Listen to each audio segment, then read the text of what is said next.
Throughout the past decade, I've been working on eliminating unhealthy habits and developing positive habits. When I consider if a habit is positive, I ask myself, does it improve the quality of my life? This post today is not an attempt to tell you what are some habits that you should implement in your life, but rather just to share about some habits I have adopted into my life that have benefited me.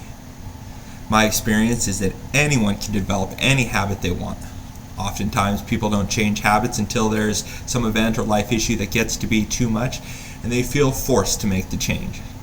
My hope is that I don't have to reach a level of pain before I see habits that are making my life difficult and adjust my sails to get me to where I want to be. I had a person I work with ask me what I felt some good habits were to have, and while each person should choose what works for best for them in reaching their goals, I thought I would share a few habits I find that can work in many people's lives. I know that they have for me. 1. It is important for me to wake up at a reasonable time. Most of the world happens during business hours, and if you can get up and be ready to engage the day, then you will have more success at reaching your goals and tasks for the day. At one of my jobs, I work a graveyard shift, so I know what it means to need sleep. But I choose to sleep in the evening when I work graveyard so that I can have the regular working hours to make appointments and to conduct business. 2. Give yourself deadlines. Too often we love to procrastinate until the moment something is due. I like to change my mindset to the mantra of do it now, get it done, which my mom shared with me growing up. Sometimes that is not possible. Well, what I do if I can't get something done right away is I set a deadline that is before the actual deadline to accomplish the task. The other thing that you have to do is you need to hold yourself accountable to that deadline.